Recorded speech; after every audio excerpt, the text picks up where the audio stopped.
اعوذ باللہ من الشیطان الرجیم بسم اللہ الرحمن الرحیم۔ سورہ نساء آیات نمبر 23 تا 28 میں ان عورتوں کی تفصیل جن سے نکاح نہیں کیا جا سکتا ہے، عورتوں کو مہر ادا کرنے کی تاکید، مہر ادا کرنے کی طاقت نہ رکھنے والوں کو مومنہ کنیزوں سے نکاح کرنے کی اجازت۔ اعوذ باللہ من الشیطان الرجیم۔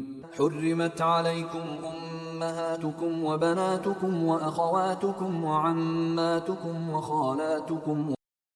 تم پر حرام کی گئی ہیں تمہاری مائیں اور تمہاری بیٹیاں اور تمہاری بہنیں اور تمہاری پھوپھیاں اور تمہاری خالائیں، وبنات الأخ وبنات الأخت وأمهاتكم اللاتي أرضعنكم وأخواتكم من الرضاعة، اور بھتیجیاں اور بھانجیاں اور تمہاری وہ مائیں جنہوں نے تمہیں دودھ پلایا ہو اور تمہاری دودھ شریک بہنیں، وأمهات نسائكم وربائبكم اللاتي في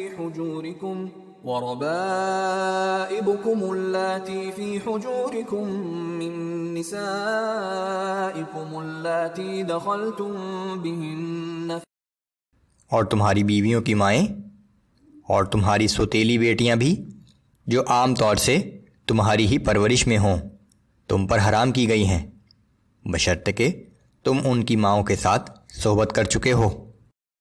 فَإِن لَّمْ تَكُونُوا دَخَلْتُم بِهِنَّ فَلَا جُنَاحَ عَلَيْكُمْ۔ پھر اگر تم نے سوتیلی بیٹی کی ماں سے صحبت نہ کی ہو تو تم پر ان کی لڑکیوں سے نکاح کرنے میں کوئی حرج نہیں، یعنی ماں کو طلاق دینے کے بعد۔ وحلائل أبنائكم الذين من أصلابكم وأن تجمعوا بين الأختين إلا ما قد سلف۔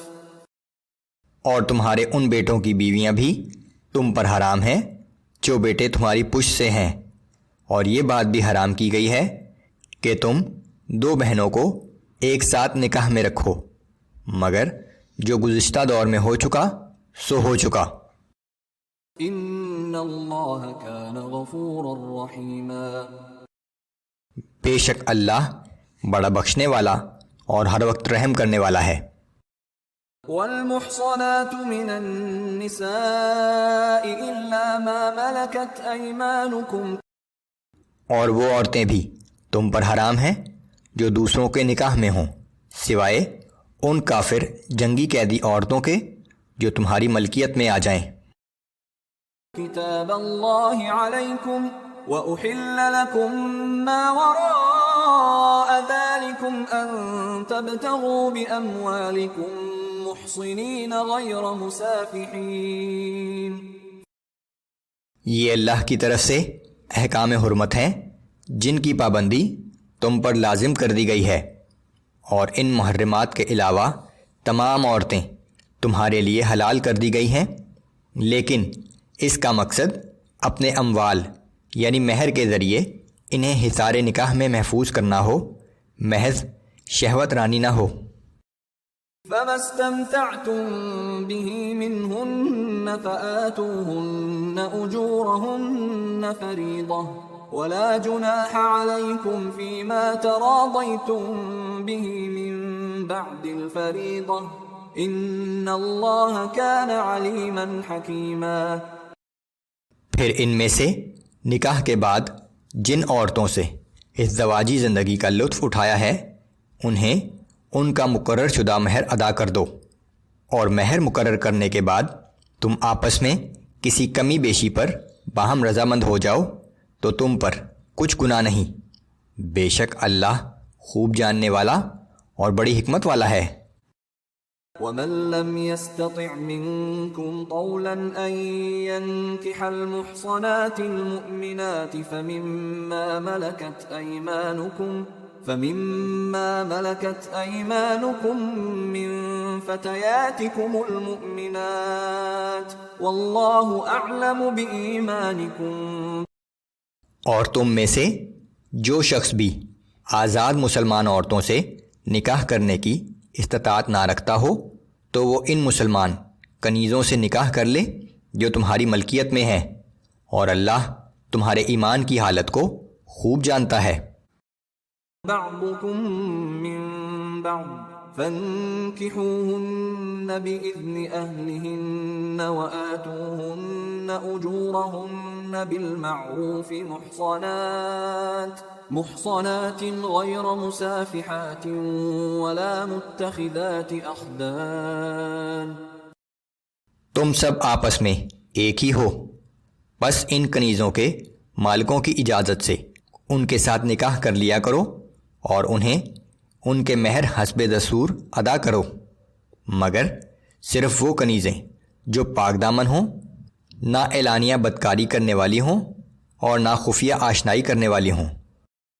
فَإِذَا أُحْصِنَّ فَإِنْ أَتَيْنَ بِفَاحِشَةٍ فَعَلَيْهِنَّ نِصْفُ مَا عَلَى الْمُحْصَنَاتِ مِنَ الْعَذَابِ۔ پس جب وہ کنیزیں نکاح کے حصار میں آ جائیں، پھر اگر بدکاری کی مرتکب ہوں تو ان کے لیے اس سزا کی نصف سزا ہے جو آزاد عورتوں کے لیے مقرر ہے۔ ذَلِكَ لِمَنْ خَشِيَ الْعَنَتَ مِنْكُمْ وَأَنْ تَصْبِرُوا خَيْرٌ لَكُمْ وَاللَّهُ غَفُورٌ رَحِيمٌ۔ یہ کنیزوں سے نکاح کی اجازت اس شخص کے لیے ہے جسے اپنے بارے میں بدکاری کا اندیشہ ہو، اور اگر تم ضبط و صبر سے کام لو تو یہ تمہارے حق میں بہتر ہے، اور اللہ بہت بخشنے والا اور ہر وقت رحم کرنے والا ہے۔ يريد الله ليبين لكم ويهديكم سنن الذين من قبلكم ويتوب عليكم والله عليم حكيم۔ اللہ چاہتا ہے کہ وہ اپنے احکام تمہارے لیے صاف صاف بیان کر دے، اور یہ کہ جو صالحین تم سے پہلے گزرے ہیں تمہیں ان کے طریقوں پر چلائے، اور یہ کہ تمہاری جانب توجہ فرما کر تمہاری توبہ قبول فرمائے، اور اللہ بڑے علم والا، بڑی حکمت والا ہے۔ واللہ یرید ان یتوب علیکم ویرید الذین یتبعون الشہوات ان تمیلوا میلا عظیما۔ اور اللہ تو تم پر رحمت کے ساتھ توجہ کرنا چاہتا ہے، لیکن جو لوگ اپنی خواہشات نفسانی کی پیروی کر رہے ہیں وہ چاہتے ہیں کہ تم راہ راست سے بھٹک کر بہت دور نکل جاؤ۔ یرید اللہ ان یخفف عنکم وخلق الانسان ضعیفا۔ اللہ تم پر سے پابندیوں کو ہلکا کرنا چاہتا ہے، کیونکہ انسان کو طبعاً کمزور پیدا کیا گیا ہے۔